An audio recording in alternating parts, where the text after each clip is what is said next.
Rapporteur, votre excellent rapport nous dresse un paysage complet de cet outil indispensable qu'est Internet, mais nous donne aussi à voir l'immensité des défis auxquels nous sommes confrontés et serons confrontés en tant que citoyens, mais aussi en tant que législateurs.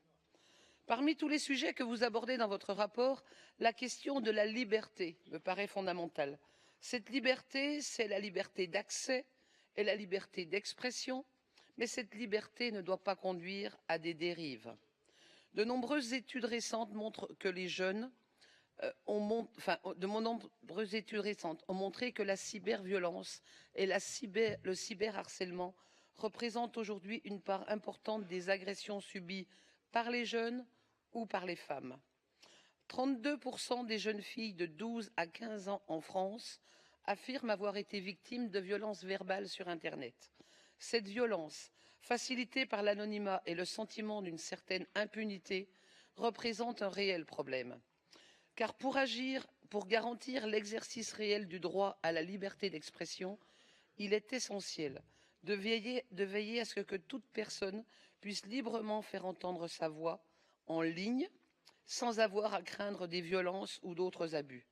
Amnesty International soulignait dans une étude sur la liberté d'expression des femmes sur les réseaux sociaux que 23% d'entre elles sont insultées ou harcelées en ligne suite à leur prise de position.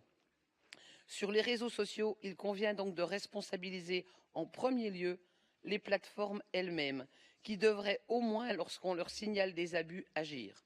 Il semble, selon l'étude menée par Amnesty, que ce soit loin d'être le cas pour Twitter, par exemple. Bien entendu, en tant que législateurs, nous devons aussi donner les moyens aux organismes spécialisés tels que les cyberbrigades dans la police ou des organismes indépendants comme la Commission nationale d'informatique et liberté de pouvoir exercer leur rôle. La liberté est aussi celle de l'accès à une information diverse, parfois contradictoire. Cette liberté n'a de sens que si les règles déontologiques qui s'appliquent au journalisme traditionnel sont respectées. Le développement des fake news montre que ce n'est pas le cas et c'est une menace pour nos démocraties, comme le souligne très bien votre rapport. Sur ce point, des initiatives ont été prises par des journalistes eux-mêmes, comme le dispositif d'autorégulation des médias, Journalisme Trust Initiative. Cette responsabilisation des acteurs me paraît indispensable pour soutenir une citoyenneté informée et formée aux médias, sans restreindre pour autant la liberté de la presse, clé de voûte de nos démocraties.